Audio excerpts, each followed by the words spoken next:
रात के 9 बार बज रहे थे।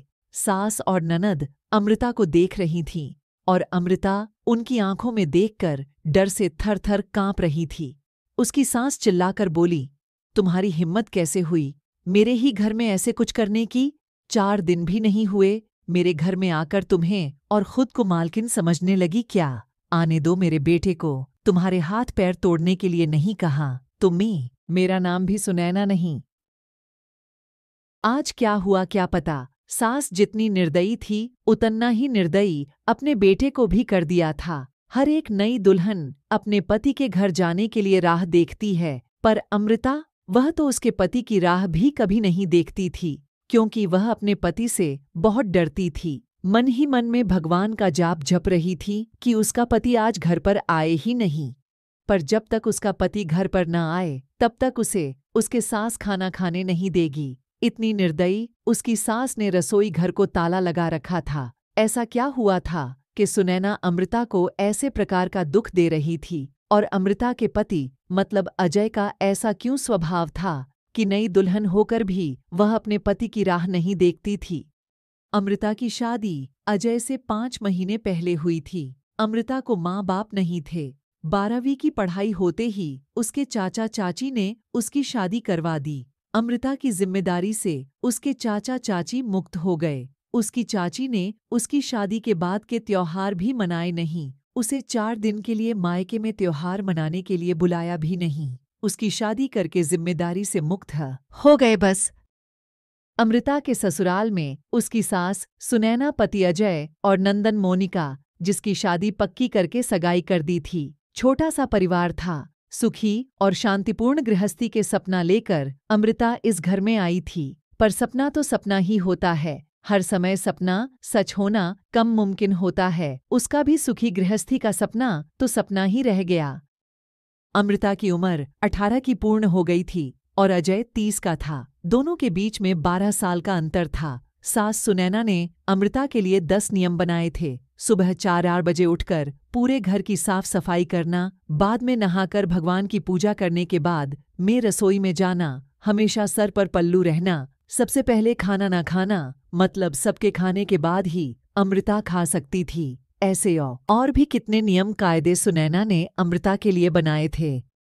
अमृता को यह नियम पालन करने ही पड़ते थे, पर अभी उम्र ही क्या थी उसकी। उस वक्त उसके हाथ से अगर भूल हो भी जाती तो उसका पति या उसकी सास या फिर उसकी नंदन उसे सजा देते ही देते थे। उसे मारने की भी कोई कमी नहीं रखते थे। उससे 5 साल बड़ी ननद मोनिका उस पर हाथ उठाने के लिए आगे पीछे भी नहीं सोचती थी। शादी को 10 और 12 दिन हुए थे। हर रोज अजय 8 बजे तक आ जाता था, पर उस दिन 10 यामन बज गए थे तब भी अजय आया नहीं था।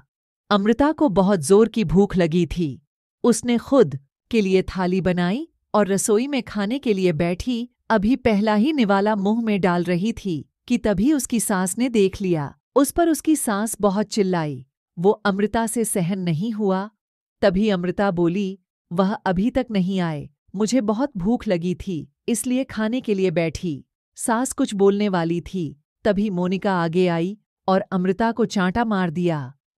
तुम्हारी हिम्मत कैसे हुई मेरी माँ के सामने बोलने की? तुम्हारे घर में तुम्हें खाना नहीं मिलता था क्या? मेरा भाई तुम्हारा पति है, उसकी राह नहीं देख सकती क्या? अरे औरतें अपने पति के लिए क्या क्या नहीं करती हैं। उतने में सास बोली, रहने दे मोनिका, क्यों इसको संस्कार सिखा रही हो? माँ बाप तो रहे नहीं और चाचा चाची ने ऐसी लड़की हमारे पल्ले बांध दी। रहने दे, तू चल बाहर। मैं ही रसोई में ताला लगा देती हूँ और उसे रसोई से बाहर धकेल कर ताला लगा देती हूँ। अमृता आंखों में आंसू लेकर बस देखती ही रह गई। वह 11:30 बजे अजय घर आया।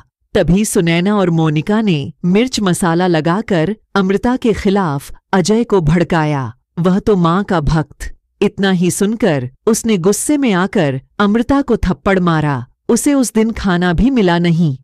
अभी आज की ही बात ले लो। अमृता रसोई घर में खाना बनाकर सुनैना और मोनिका को खाना दे रही थी। दोनों हॉल में टीवी देखते देखते खाना खा रही थी और इधर अमृता एक एक गरम गरम रोटी उनको परोस रही थी। आज सुबह अमृता को सिर्फ एक ही रोटी उसके सास ने खाने को दी थी। अमृता को बहुत जोर की भूख लग रही थी, पर अजय तो 10 बजे के पहले आने वाला नहीं था। पर अमृता को भूख सहन नहीं हो रही थी।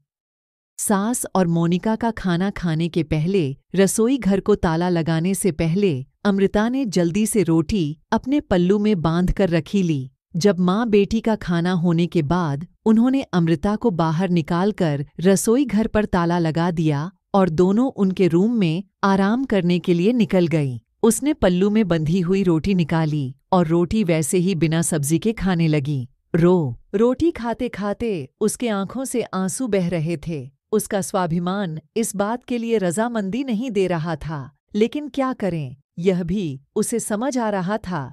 ठीक उसी समय सुनैना कोई काम के लिए उधर आई और उसने अमृता को रोटी खाते हुए देख लिया।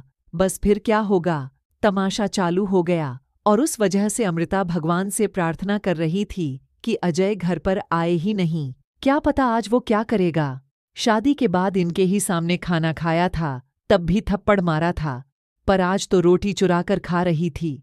थोड़ी देर बाद अजय घर पर आया तो अमृता का दिल जोर जोर से धड़कने लगा। डर के मारे पसीने से भीग गई। कुछ ही मिनटों बाद अचानक से अजय का जोर से आवाज आया, अमृता जल्दी बाहर आओ। अमृता डर कर थर-थर कांपते हुए बाहर आई। देखा तो सास अभी भी शेर की तरह उसकी तरफ देखकर गुर्रा रही थी। मोनिका भी मन ही मन में मुस्कुराकर देख रही थी और अजय उसकी आंखें खून के जैसे गुस्से से लाल हो गई थी। जैसे ही अमृता अजय के सामने आई, उसने उसके बालों को पकड़कर जोर से धकेल दिया। अमृता बहुत जोर से चिल्लाई, तेरी इतनी हिम्मत हुई कि तू अपने ही घर में चोरी करती है? रुक, तुझे तो मैं अभी दिखाता हूँ। बोलते बोलते अजय ने अपने कमर का बेल्ट निकाला और अमृता को मारने लगा। अमृता जोर जोर से रोते हुए, दर्द से चिल्लाते हुए उसकी माफी मांग रही थी, पर उसके पति को और घर में रहने वाले 2 औरतों को उसकी दया नहीं आई। अमृता को सहन नहीं हो रहा था। तभी उसने अजय को धक्का दिया और घर के बाहर भागने लगी। तभी अरे पकड़ो, उसे बाहर कहाँ चली? सुनैना अजय को बोली। तभी अजय बोला, जाने दो माँ, भाग भाग कर कहाँ जाएगी? कहाँ उसे पालने के लिए उसके मायके वाले हैं जो उसे संभाल लेंगे। आएगी वापस घूम के, यहीं पर जाने दो उसे। पहले मुझे खाना परोसो, मुझे बहुत भूख लगी है। अजय का बोलना सुनकर सुनैना ने अजय को खाना दिया और आज भी सभी खाने के लिए बैठे, पर अमृता की याद किसी को भी नहीं आई। बाद में थोड़ी देर बाद अमृता घर में आई। उसे देखकर तीनों राक्षस जैसे हंसते हंसते उसके सामने खड़े हुए। आ गई क्या वापस महारानी? क्या हुआ, मायके वालों ने घर में नहीं लिया? सुनैना ने उसे टोंट मारा। तभी अजय उसे बोला, जब तक तुम मेरे पैरों पर अपनी नाक नहीं रगड़ाती, तब तक मैं तुम्हें घर के अंदर आने नहीं दूंगा। मुझे धक्का देकर चली गई थी ना? हाँ भैया, इतनी जल्दी से माफ मत करना। अब अगर इसे माफ किया ना तो कल यह सिर पर चढ़कर नाचने लगेगी। ऐसी लड़की का क्या भरोसा? अरे भरोसा तो अभी हमें तो तुम्हां पर भी नहीं रहा, जो अपनी भाभी का सम्मान नहीं कर सकती। वह लड़की हमारे घर का क्या मान बढ़ाएगी? अचानक अमृता की पीठ के पीछे से मोनिका के होने वाले ससुर की आवाज आई और वह अंदर आए। उन्हें देखते ही तीनों के चेहरे का रंग ही उड़ गया। अरे समधी जी, आप कब आए? सुनैना साड़ी ठीक कर के माथे पर पल्लू लेकर बोलने लगी। उसी वक्त आया जिस वक्त आपकी बहू रास्ते से डरकर इधर से उधर भाग रही थी। अच्छा हुआ अभी से ही तुम्हारा असली चेहरा हमें दिख गया। मैं आया नहीं तो हमारे घर की बर्बादी हो गई होती। अगर ऐसी बहू हमारे घर आई होती तो मोनिका के होने वाले ससुर उसकी तरफ हाथ दिखाकर बोले, नहीं नहीं, आपको कोई गलतफहमी हो गई है पापा, आप अंदर तो आइए, मैं आपको सब समझाती हूँ। मोनिका ऐसे बोली तो उसके ससुर बोले, कौन से पापा? किसके पापा? माफ करो, हमें अब आपके साथ कोई भी रिश्ता नहीं करना, और जो आपको समझाना है ना, वो बाहर खड़े पुलिस को बताना। अचानक पीठ के पीछे से पुलिस अंदर आई। पुलिस को देखकर उन तीनों की बोलती ही बंद हो गई। क्या बोले कुछ समझ नहीं आ रहा था। तभी सुनैना नरम आवाज से अमृता को बोली, अरे बहू, छोटी बात पर कोई पुलिस को बुलाता है क्या?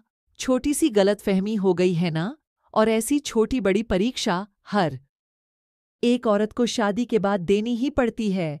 और यह तो तुम्हारा ससुराल है ना, ससुराल वालों का मान रखना तो तुम्हारा कर्तव्य है बेटा। माफ कीजिए सासू जी, मुझे ऐसी परीक्षा देने का कोई शौक नहीं है।